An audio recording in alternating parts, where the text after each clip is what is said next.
Hello दोस्तों, स्वागत है आपका अपने यूट्यूब चैनल अंबुज पाठशाला में। तो इस वीडियो में हम लोग JAC board weekly test class 11th का केमिस्ट्री का most important viral question paper देखने वाले हैं, जो कि आपके नेक्स्ट वीकली टेस्ट एग्जाम में देखने को मिलेगा।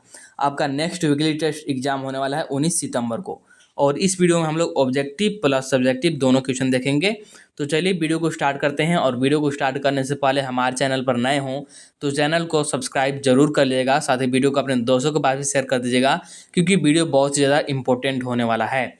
और पीडीएफ के लिए आप लोग टेलीग्राम ग्रुप को ज्वाइन कर लीजिएगा। टेलीग्राम ग्रुप का लिंक डिस्क्रिप्शन में दिया हुआ है, ठीक है। साथ ही आपको डिस्क्रिप्शन में व्हाट्सअप चैनल का भी लिंक मिल जाएगा, तो व्हाट्सअप चैनल को भी ज्वाइन जरूर कीजिएगा, क्योंकि आने वाले समय में टेलीग्राम बैन होता है, तो आपको सारा स्टडी मटेरियल व्हाट्सअप चैनल के थ्रू ही प्रोवाइड कराया जाएगा। इसलिए व्हाट्सअप चैनल को ज्वाइन करना बहुत ही ज़रूरी है, तो व्हाट्सअप चैनल को ज्वाइन जरूर कीजिएगा, ठीक है। तो चलिए स्टार्ट करते हैं। एक बार फिर से बता दूं, क्लास 11th केमिस्ट्री का, जिसका एग्जाम आप लोग का 19 सितंबर को होने वाला है। चलिए एक एक करके देख लेते हैं। तो सबसे पहले हमारे पास है ऑब्जेक्टिव क्वेश्चन। तो देखिए पहला ऑब्जेक्टिव क्वेश्चन क्या है। The enthalpies of all elements in their standard states are, यानी कि सभी तत्वों की एंथैल्पी उनकी संदर्भ अवस्था में होती है। क्या पूछ रहा है कि ऑल एलिमेंट यानी कि सभी एलिमेंट का, वो भी क्या एंथैल्पी, ठीक है, और वो भी कौन से स्टेट में, तो स्टैंडर्ड स्टेट में, ठीक है।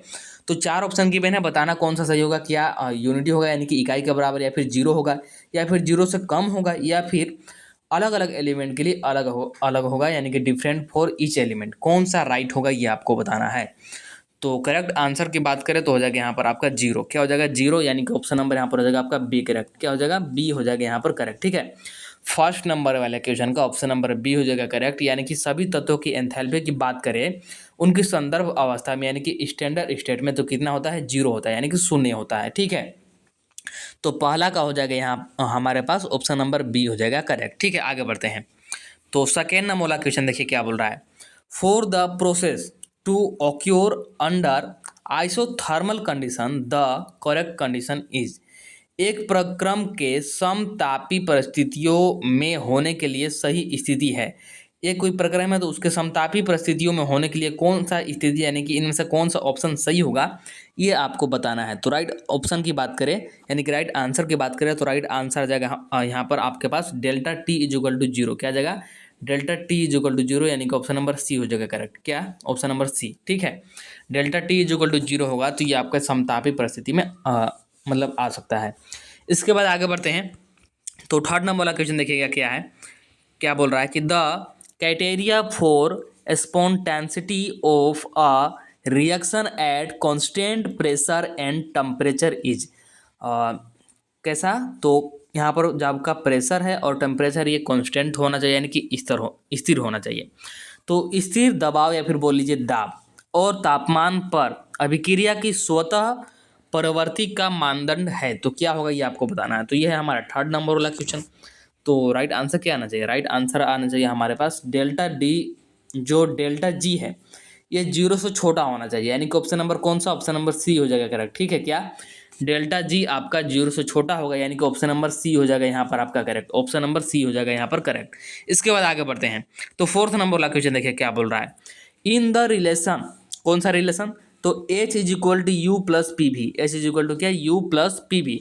यू रिप्रेजेंट्स, यू किसको डिनोट कर रहा है, यानी कि यू यहाँ पर किसके लिए आया है ये आपको बताना है। तो इसका राइट आंसर क्या जाएगा, ये है आपका, ये है हमारा फोर्थ नंबर वाला क्वेश्चन। तो इसका राइट आंसर क्या जाएगा, इसका राइट आंसर जाएगा हमारे पास इंटरनल एनर्जी। जो यू है हमारा ये किसको डिनोट करता है, तो इंटरनल एनर्जी को डिनोट करता है, यानी कि रिप्रेजेंट करता है। तो ऑप्शन नंबर डी हो जाएगा यहाँ पर आपका करेक्ट, ठीक है।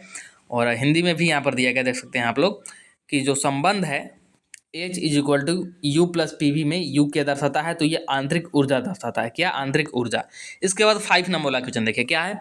Intensive properties is, intensive properties यानी कि गहन गुण है, तो गहन गुण क्या है ये आपको बताना है। तो ये है आपका 5 नंबर वाला क्वेश्चन। तो इसका आंसर की बात करें तो ये है टेम्परेचर। क्या है, टेम्परेचर यानी कि तापमान। तो इंटेंसिव प्रॉपर्टीज जो है नहीं, ये आपका टेम्परेचर ही है और कुछ नहीं है। तो ऑप्शन नंबर यहाँ पर हो जाएगा बी करेक्ट। इसके बाद 6 नंबर वाला क्वेश्चन क्या है। System plus surrounding is equal to, यानी कि निकाय प्लस परिवेश।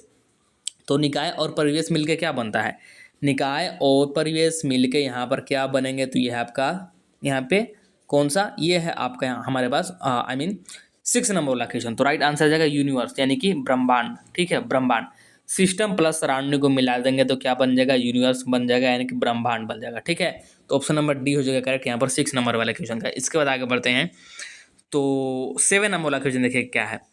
According to the movements of matter and energy in and out of the system, system is classified into, यानी कि निकाय के अंदर और बाहर पदार्थ और ऊर्जा के संचरण के अनुसार निकाय को वर्गीकृत किया गया है। तो कैसे वर्गीकृत किया गया है, मतलब कि कितने टाइप्स में वर्गीकृत किया गया है, तो ये आपको किया गया है 3 टाइप्स में, यानी कि ऑप्शन नंबर बी हो जाएगा करेक्ट, 3 प्रकार में। ठीक है, इसके बाद आगे बढ़ते हैं 8 नंबर वाले क्वेश्चन की ओर। तो 8 नंबर वाला क्वेश्चन क्या है, देख पा रहे होंगे आप लोग यहाँ पर क्या है कि in open system there is, यानी कि खुले निकाय में होता है। खुले निकाय में क्या होता है ये आपको बताना है। तो खुले निकाय में क्या होगा आपका, तो यहाँ पर बोल सकते हैं हम लोग exchange of both energy and matter between system and surrounding, यानी कि अगर आपका ओपन सिस्टम है तो इसमें किसका किसका एक्सचेंज होगा, तो दोनों का होगा, एनर्जी और मैटर दोनों का। ठीक है, तो ऑप्शन नंबर इसके अकॉर्डिंग ए हो जाएगा करेक्ट आपके 8 नंबर वाले क्वेश्चन का। हिंदी में क्या है कि हिंदी में देखेगा कि खुले निकाय में क्या होगा कि निकाय और परिवेश के बीच ऊर्जा और द्रव्य दोनों का आदान प्रदान होगा, ऊर्जा साथ में द्रव्य दोनों का आदान प्रदान होगा। इसके बाद 9 नंबर वाला क्वेश्चन देखिएगा क्या है हमारे पास।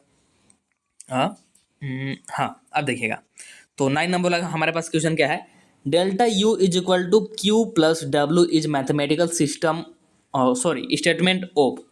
तो ये एक्चुअली स्टेटमेंट है, लेकिन मैथमेटिकल स्टेटमेंट है, मतलब कि मैथ के रूप में दर्शाया गया है।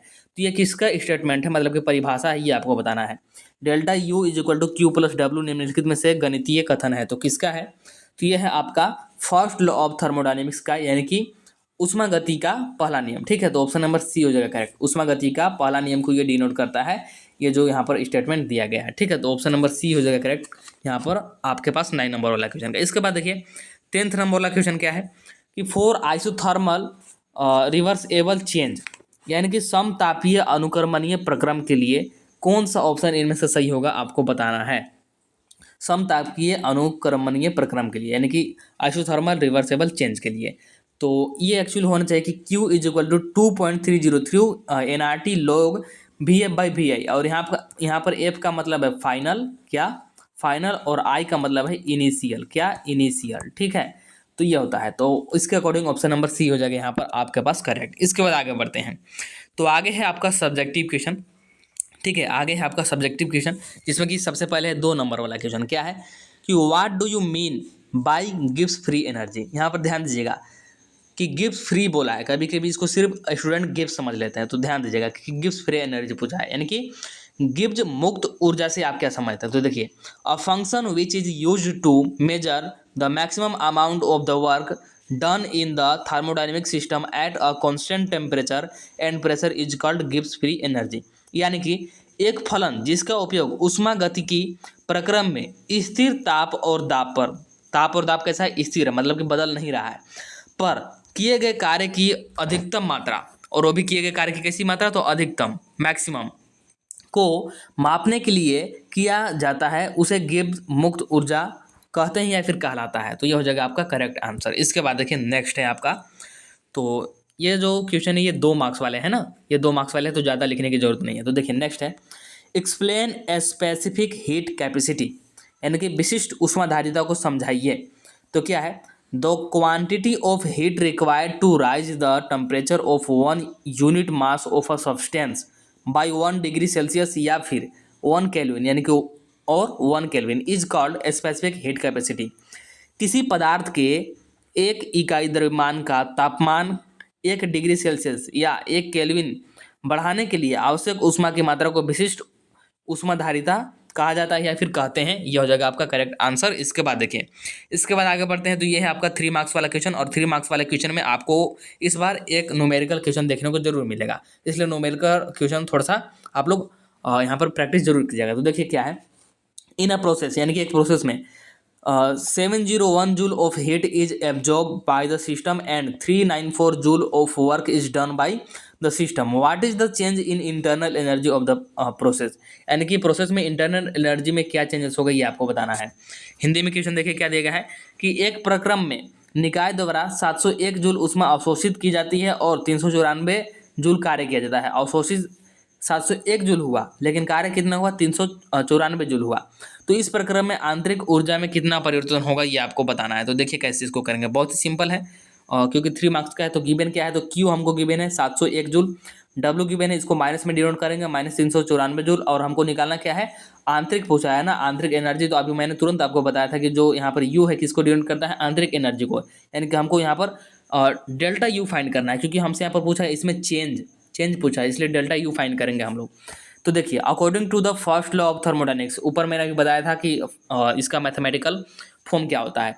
तो थर्मोडायनेमिक्स के प्रथम नियम से तो delta U equal to Q plus W होता है। तो क्यू के यहाँ पर मान हमको दिया है और डब्ल्यू का भी मान दिया गया है, दोनों को रख देंगे तो बस डेल्टा यू मिल गया, जो कि कितना है 307 जूल है।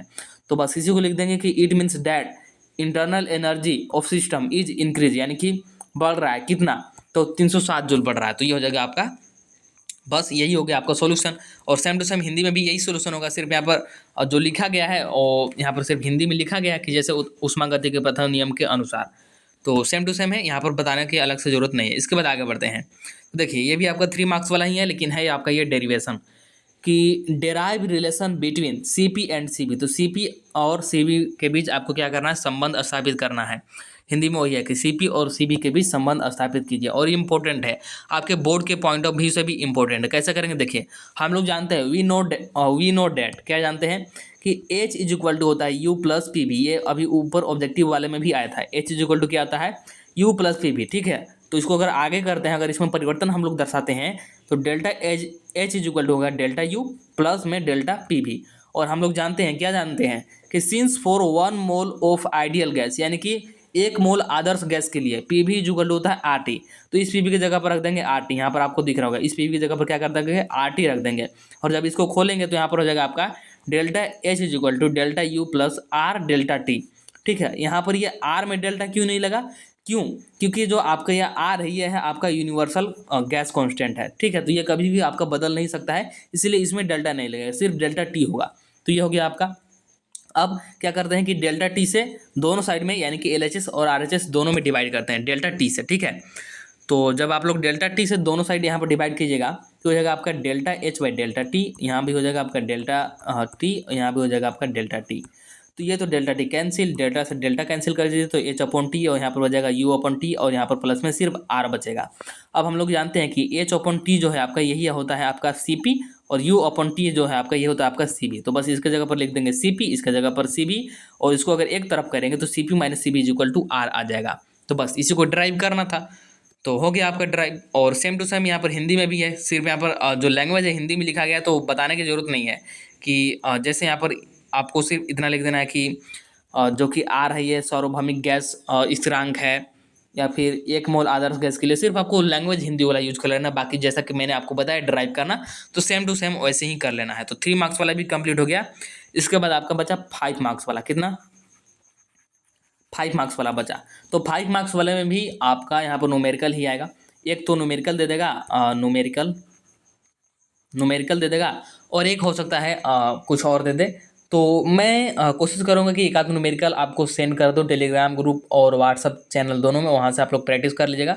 अदरवाइज थर्मोडायनेमिक्स वाले चैप्टर का न्यूमेरिकल एक आध आप लोग देख लीजिएगा, थोड़ा सा लॉन्ग वाला, क्योंकि 5 मार्क्स में पूछा जाएगा ना, तो थोड़ा सा देख लीजिएगा। अदरवाइज मैं सेंड कर दूंगा, सेंड करने का प्रयास करूंगा। तो 3 मार्क्स वाला मैंने यहाँ पर कंप्लीट करा दिया। इसके बाद 2 मार्क्स वाला भी बता दिया, ऑब्जेक्टिव भी बता दिया। तो इस वीडियो में इतना ही रखते हैं। आई थिंक आपको वीडियो पसंद जरूर आया होगा, तो वीडियो पसंद आया होगा तो वीडियो को लाइक जरूर कर दीजिएगा, चैनल को सब्सक्राइब करके रख लीजिएगा। चलिए मिलते हैं नेक्स्ट वीडियो में, तब तक के लिए tata bye bye, see you in the next video.